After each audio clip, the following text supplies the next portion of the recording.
শিক্ষা দপ্তরে নিয়োগের পরীক্ষায় স্বচ্ছতা রাখতে এবার গুরুত্বপূর্ণ সিদ্ধান্ত নেওয়ার পথে রাজ্য সরকার। যে কোনো নিয়োগের পরীক্ষার ক্ষেত্রে পরীক্ষার্থীকে উত্তরপত্রের কার্বন কপি দেওয়ার ভাবনা। প্রতিটি নিয়োগের পরীক্ষার ক্ষেত্রে মূল্যায়ন এই পদ্ধতি একই রকম করার ভাবনা। 30 নম্বর থাকবে শিক্ষাগত যোগ্যতায়, 60 নম্বর থাকবে লিখিত পরীক্ষায়, 10 নম্বর থাকবে ইন্টারভিউর ক্ষেত্রে। পাশাপাশি প্রতিটি নিয়োগের পরীক্ষায় বাংলাতে পেপার করার ভাবনা। শুভেন্দু সরকারের এই ভাবনা নিয়োগের স্বচ্ছতা আনতে চাওয়াকে স্বাগত জানাচ্ছে সুমন বিশ্বাস। সুমন বিশ্বাস যোগ্য চাকরিহারা শিক্ষক আন্দোলনের মুখ। সুপ্রিম কোর্টের নির্দেশে 2016 সালের এসএসসি প্যানেলে বাতিল হয়। চাকরিহারা হন 26,000 শিক্ষক শিক্ষাকর্মী। ওই মার্কশিটের দুর্নীতির সাদা খাতায় টাকা দিয়ে চাকরি দিয়েছিল পূর্বতন সরকারের শিক্ষা দপ্তর। অভিযোগ ছিল চাকরিহারা।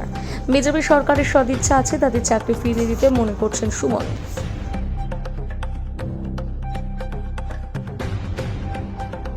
বলবেন আজকে তো মুখ্যমন্ত্রী আপনাদের জন্য অনেক ভালো একটা নতুন পদক্ষেপ এলো চাকরিহারা যোগ্য শিক্ষকদের ক্ষেত্রে, কি বলবেন এই পদক্ষেপকে কিভাবে দেখবেন? দেখুন, প্রথমত আজকের রাজ্যের মাননীয় মুখ্যমন্ত্রী তিনি বলেছেন যে আগামী দিনে যে পরীক্ষাগুলো হবে পশ্চিমবঙ্গে 6.5 লক্ষ শূন্যপদ, সেই শূন্যপদগুলোয় যে পরীক্ষা হবে সেই পরীক্ষায় মেধার উৎকর্ষতাকে গুরুত্ব দেওয়া হবে, ওএমআর শিট দেওয়া হবে এবং ইন্টারভিউয়ের যে নাম্বার সেই নাম্বারটাকে কমানো হবে। কেন বলছেন? আপনারা জানেন যে পূর্বতন যে মমতা বন্দ্যোপাধ্যায়ের রাজ্য সরকার ছিল তারা 26,000 জনের চাকরি কেড়েছে। তাদের মধ্যে বহু যোগ্য শিক্ষক শিক্ষিকা এবং শিক্ষাকর্মীরা ইতিমধ্যে অনেকে মারা গেছেন, তারা চাকরি হারিয়েছেন। যোগ্য শিক্ষাকর্মীদের 14 মাস ধরে বেতন বন্ধ। আমরা দীর্ঘদিন ধরে যখন বলছিলাম ওএমআর এর ভিত্তিতে যোগ্যতার মাপকাঠিতে চাকরি ফেরানোর ব্যবস্থা করুক, পূর্বতন সরকার করেননি। অবশেষে আজ দেখছেন সেই ওএমআর প্রকাশিত হয়েছে। শিক্ষকদের ক্ষেত্রে, শিক্ষাকর্মীদের ক্ষেত্রেও প্রকাশিত হবে। নতুন সরকারের কাছে আমাদের আবেদন, বা প্রাক্তন আমাদের মাননীয় বিরোধী দলনেতা যিনি শুভেন্দু অধিকারী, আজকের প্রিয় মুখ্যমন্ত্রী, তিনি আমাদের আশ্বাস দিয়েছিলেন, আমার মাথায় হাত দিয়ে তিনি বিধানসভায় বলেছিলেন ক্ষমতায় আসলে ওএমআর এর ভিত্তিতে ধারাবাহিকতা সহ বৈধ যোগ্য শিক্ষক শিক্ষিকা এবং শিক্ষাকর্মীদের সে বিধানসভায় বিল এনে হোক বা শিক্ষা দপ্তরের এক্সট্রিম পাওয়ার এক্সারসাইজ করে হোক চাকরি ফেরাবেন। আবার SLST 2 যদি 2025 পরীক্ষা দেখেন, সেই পরীক্ষায় দেখবেন 20 মার্কস ইন্টারভিউ এবং ডেমনস্ট্রেশন। অর্থাৎ কাউকে যদি আপনার চাকরির প্রতিহিংসা পরায়ণ তো ছিল পূর্বতন সরকার, অর্থাৎ কাউকে চাকরি পাইয়ে দেওয়া আর কাউকে যোগ্য ছেলেকে বঞ্চিত করা, সেটা কিন্তু এই 20 নম্বরের মাধ্যমে সম্ভব ছিল। আজকের যে মুখ্যমন্ত্রী যে সিদ্ধান্ত নিয়েছে মেধার উৎকর্ষতার ভিত্তিতে যে নিয়োগ, সেটাকে চাকরিহারাদের পক্ষ থেকে আমরা সাধুবাদ জানাই। এবং বাংলার জনগণ যে প্রাক্তন দুর্নীতিগ্রস্ত মমতা বন্দ্যোপাধ্যায় সরকারকে যেভাবে হটিয়ে দিয়েছে, তার কারণ হচ্ছে তারা দুর্নীতির বিরুদ্ধে স্বচ্ছ নিয়োগ চায়। গ্রামগঞ্জের গ্রামীণ শিক্ষার সাথে যুক্ত সাধারণ ঘরের ছেলেমেয়েরা যাতে চাকরি পেতে পারে মেধার ভিত্তিতে, কোনো ঘুষ না দিয়ে, তার জন্য ভোট দিয়েছেন। মুখ্যমন্ত্রী সেই জনগণের আওয়াজ মেনে, দাবি মেনে কাজ করছেন। ধন্যবাদ জানাই আমরা। আপনাদের এই 100 নম্বর পরীক্ষাটা কিভাবে নেবেন? 100 নম্বরের পরীক্ষায় রুলস আছে। আপনার 35 এক্সপিরিয়েন্স, 35 আপনার একাডেমিক্স করতে পারে বা 30 করতে পারে, 60 পরীক্ষা নিতে পারে এক্সামিনেশন ওএমআর এর ভিত্তিতে, 10 নম্বর ইন্টারভিউ হতে পারে। এই ইন্টারভিউর আবার দুটো পার্ট হতে পারে, একটা 5 ইন্টারভিউ 5 ডেমনস্ট্রেশন। অর্থাৎ এই প্রক্রিয়ার মাধ্যমে আমি এখনো জানি না, যদি আমাকে আপনারা জিজ্ঞেস করেন আমি বলবো 30 নম্বর হচ্ছে একাডেমিক্স যার যা কোয়ালিফিকেশন, এবং 60 নম্বর এক্সামিনেশন, 10 নম্বর ইন্টারভিউ এবং ডেমনস্ট্রেশন। অর্থাৎ 5 ইন্টারভিউ 5 ডেমনস্ট্রেশন। অর্থাৎ আপনাকে যদি ডিসক্রিমিনেটও করা হয় সেটাও সুযোগটা কম থাকবে। এই প্রক্রিয়ার মাধ্যমে একেবারে বাছা বাছা যোগ্য ছেলেরা গ্রামীণ সরকারি শিক্ষার সাথে যুক্ত বা অন্যান্য দপ্তরে যাওয়া সম্ভব, সেটাই সরকার করার চেষ্টা করছে। আমরা সাধুবাদ জানাই। সরকার পরিবর্তনের পর বিগত সরকারে আপনি নবান্ন অভিযান করেছিলেন, একাধিকবার আওয়াজ তুলেছিলেন এই চাকরিহারাদের ক্ষেত্রে। আজ যে সরকার পদক্ষেপ নিল তাকে কিভাবে দেখছেন? দেখুন, আমরা তো পূর্বতন রাজ্য সরকারের দুর্নীতির বিরুদ্ধে, আপনারা জানেন পশ্চিমবঙ্গের সমস্ত জেলা আমি আন্দোলন ছড়িয়ে দিয়েছি। কেন্দ্র মানে কলকাতা জুড়ে সমস্ত রাজপথে প্রায় আমাদের হাঁটা হয়ে গেছে। নবান্ন অভিযান, বিকাশ ভবন, SSC, অনশন আন্দোলন, সোশ্যাল মিডিয়া, যে সর্বত্রভাবে আমরা পূর্বতন দুর্নীতিগ্রস্ত মমতা বন্দ্যোপাধ্যায় সরকারের বিরুদ্ধে আমরা কিন্তু লড়েছি, কারণ এত দুর্নীতি মানা যাচ্ছিল না, অভয়াকাণ্ড মানা যাচ্ছিল না। 26,000-এর চাকরি, ভাবতে পারেন, কোনো অপরাধ ছাড়া শুধুমাত্র তাদের নেতা মন্ত্রীদের আড়াল করার জন্য 26,000 ছেলে মেয়ের চাকরি খেয়েছে মমতা ব্যানার্জি। ওএমআর প্রকাশ করেনি, সেই অধ্যত্বের জবাব দিয়ে পরিবর্তনের সরকার এসেছে। সুতরাং পরিবর্তনের সরকারের প্রতি বাংলার মানুষেরও আশা আছে, আমারও খুব আশা আছে। আমি রাজ্যের মাননীয় মুখ্যমন্ত্রীর প্রতি, শ্রী শুভেন্দু অধিকারী মহাশয়ের প্রতি আমাদের আবেদন, 26,000-এর মধ্যে যারা বৈধ আছে চাকরিহারা, তাদের প্রতিনিধিদের তিনি ভাতৃস্নেহে যেন ডেকে নেন, এবং কোন পথে চাকরি ফেরানো সম্ভব বৈধদের, এবং তার আইনজীবী রয়েছে, রাজ্যের অ্যাডভোকেট জেনারেল থাকবে, তাদের আরো শিক্ষামন্ত্রী সবাই থাকবেন, কিন্তু চাকরিহারাদের নিয়ে তিনি যেন অন্তত একটু কনফিডেন্সে নেন। কারণ চাকরিহারারা আজও বিনিদ্র রজনী, আজও দৃষ্টিহীন যোগ্য শিক্ষক ত্রিদীপ রায় থেকে শুরু করে শিক্ষিকা সুপ্রা বিশ্বাস, সুমন বিশ্বাসদের চোখে ঘুম নেই। চাকরি ফেরানোর ব্যবস্থা করুক, আগামী দিনে চাকরি হোক মেধার ভিত্তিতে, এই আশা। আপনারা যে 16-র পরে 25-এ পরীক্ষা দিলেন, সেই পরীক্ষাটা তাহলে কি হবে? সেই পরীক্ষার ভবিষ্যৎ কি হবে সরকার ডিসাইড করবে, কোর্ট ডিসাইড করবে। কারণ এসএসসি 2016 সালের মামলার পরিপ্রেক্ষিতে সুপ্রিম কোর্টের যে ফ্রেশ সিলেকশন বলা ছিল, অ্যাফোরসেট পোস্ট, সেই পোস্টে পরীক্ষা বা ফ্রেশ সিলেকশন হয়নি। আমার কথা নয়, পশ্চিমবঙ্গের বিশিষ্ট আইনজীবী, বিশিষ্ট আইনজ্ঞ বিচারপতিদের আপনারা মতামত নিন, মুখ্যমন্ত্রীর মতামত নিন, যিনি শিক্ষামন্ত্রী হবে তার মতামত নিন। সুতরাং সেই পরীক্ষার কি ভবিষ্যৎ হবে সরকার সিদ্ধান্ত নেবে, কোর্ট নেবে।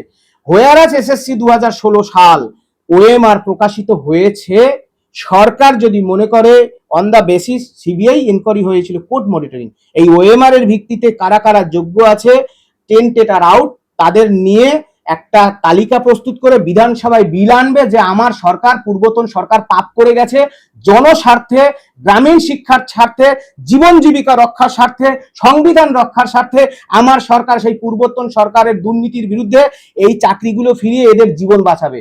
সেটা সুপ্রিম কোর্ট মানবে। আইনটা মানুষের জন্য, আইন মানুষের জন্য।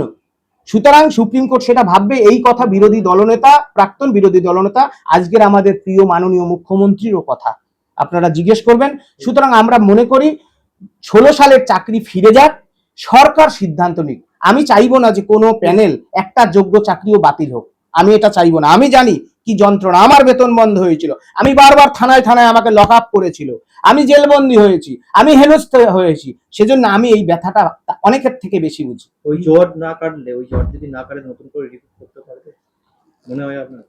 সরকারের কাছে এটাই তো আমি বলছি, সরকারের আইনজীবী আছে, অ্যাডভোকেট জেনারেল আছে, এই জট অতি দ্রুত কাটানো সম্ভব, অতি দ্রুত কাটানো সম্ভব। তার প্রথম পদক্ষেপ হওয়া উচিত, আমার উচিত বলা ঠিক নয়, সরকার প্রতিষ্ঠিত হয়েছে, সরকারি সিদ্ধান্ত, প্রথম পদক্ষেপ 2016 সালের যোগ্যদের চাকরি ফেরানো। ওএমআর প্রকাশিত হয়েছে, শিক্ষাকর্মীদের ওএমআরটা প্রকাশিত, 16 সাল ফিরে যাক। এই পরীক্ষার কি ভবিষ্যৎ হবে কোর্ট সিদ্ধান্ত নেবে। সরকার সবে প্রতিষ্ঠিত হয়েছে, সরকার যদি চায় যোগ্যতার ভিত্তিতে নিয়োগ হবে, সেটা হবে।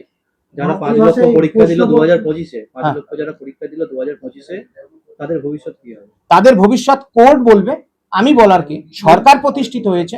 পরীক্ষায় যে প্রশ্নপত্রগুলোকে কি মাতৃভাষায় করা হোক?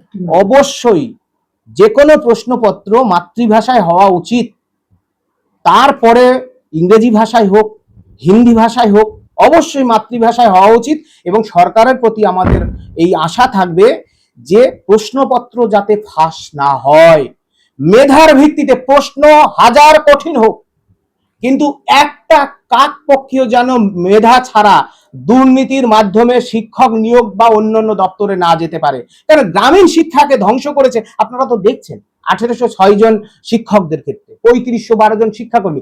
এরা কি করেছে? এরা তৃণমূলের ক্যাডার হয়েছিল, এরা শিক্ষা ব্যবস্থা ভেঙেছিল, অবশ্যই এরা ভেঙেছিল। কারণ যে দুর্নীতি, যে ঘুষ নেয় আর যে ঘুষ দেয়, দুজনই সম অপরাধী।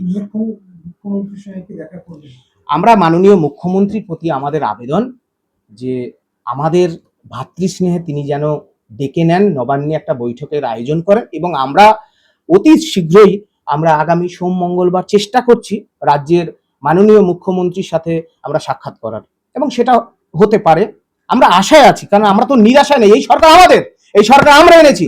আমাদের মতো চাকরিহারাদের রক্তের বিনিময়ে, আমাদের মতো চাকরিহারাদের ঘাম শুকিয়ে জামা আবার ভিজেছে, তাই সেই সব আন্দোলনের বিনিময়ে পরিবর্তনের জনগণের সরকার প্রতিষ্ঠিত হয়েছে। এই সরকার আমাদের।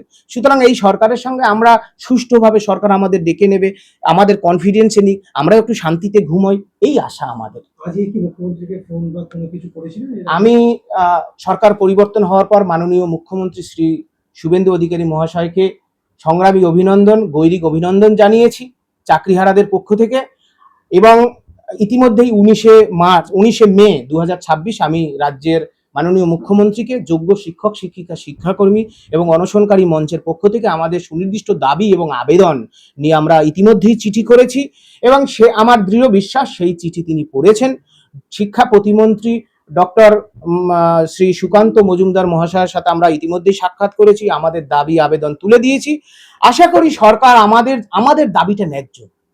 আমরা সঠিক পথে আছি বলে আজও টিকে আছি, আগামী দিনেও টিকে থাকবো। একটা যোগ্য ছেলের কেউ বঞ্চিত যাতে না হয়, এটাই সরকারের প্রাথমিক লক্ষ্য, এবং করবে মাননীয় মুখ্যমন্ত্রী, এটা আমার আশা। 100% আশা নিয়ে আছি। আমি নিরাশায়, আমি পজিটিভ, আমি আন্দোলনের ছেলে, আমি পজিটিভে বিশ্বাস করি। একটা সময় গিয়ে দেখা করেছিলেন, হ্যাঁ, এই তখন বিরোধী দলনেতা ছিলেন, এখন তো উনি মুখ্যমন্ত্রী রয়েছেন, আপনাদের তখন তো মাথায় হাত দিয়ে বলেছিলেন যে আপনাদের অবস্থা বলুন বা আপনাদের বিষয়টা বলুন, কি বলুন? দেখুন, আমরা তো প্রায় দুবার আমরা বিধানসভা অভিযান করেছি। তা প্রথমবারও আমি মাননীয় বিরোধী দলনেতা শ্রী শুভেন্দু অধিকারী মহাশয়কে চিঠি দিয়েছিলাম। পরবর্তীকালে 4 সেপ্টেম্বর পরীক্ষার দুদিন আগে আমরা ওই পরীক্ষাটা আমাদের জন্য নয় এই বলে বিধানসভা অভিযানে গিয়েছিলাম। সেখানে প্রাক্তন বিরোধী দলনেতা আজকের প্রিয় মুখ্যমন্ত্রী মাননীয় শুভেন্দু অধিকারী মহাশয় এসেছিলেন। আপনারা জানেন, তিনি অন রেকর্ড আমার মাথায় হাত দিয়ে বলেছিলেন, আমরা ক্ষমতায় আসলে যোগ্যদের তালিকা নিয়ে সুপ্রিম কোর্টে যাব। আমরা এই দাবিতেই বিধানসভায় গিয়েছিলাম যে ওএমআর এর ভিত্তিতে কর্মরত শিক্ষক শিক্ষিকা এবং আনটেন্টেড শিক্ষাকর্মী, যে যোগ্য শিক্ষাকর্মীদের 14 মাস ধরে বেতন বন্ধ বা যে টেন্টেড প্রকাশিত হয়েছে, সেই জায়গাটা তো যোগ্য ওয়েটিংরা পেত। আজকে এই ওএমআর এর ভিত্তিতে একটা যোগ্য তালিকা প্রস্তুত করে সেই তালিকা বিধানসভায় বিলানুক। যে আমি আগেই বলেছি, আমার সরকার পূর্বতন দুর্নীতিগ্রস্ত সরকারের কারণে বাংলার গ্রামীণ শিক্ষা ক্ষতিগ্রস্ত হয়েছে। কেন ক্ষতিগ্রস্ত হয়েছে আপনারা দেখবেন, শিক্ষকদের এক্সটেনশন দিয়েছে শিক্ষা ব্যবস্থা যাতে কোলাপস না করে। সুতরাং গ্রামীণ শিক্ষার সাথে যুক্ত শিক্ষকদের জীবন নষ্ট করেছে। তাই সংবিধান রক্ষার স্বার্থে, জীবন জীবিকা রক্ষার স্বার্থে আমার সরকার যোগ্যতার ভিত্তিতে এই ওএমআর এর ভিত্তিতে নিয়োগ দেবে বা শিক্ষা দপ্তরের একটা পাওয়ার এক্সারসাইজ করে। সুতরাং সেই বক্তব্য থেকে রাজ্যের মাননীয় মুখ্যমন্ত্রী সরে আসবে না, আমাদের এটা আশা আছে, এবং সেজন্য আমরা সাক্ষাৎ করব, এবং তিনিও, আমরা বিশ্বাস করি তিনি আমাদের ডেকে নেবেন। আমরা বিশেষ কিছু বক্তব্য মানে আমাদের বলার নেই, আমরা এইটুকুই বলছি, তিনি ডেকে নেবেন। কি নাম? আমার নাম সুমন বিশ্বাস।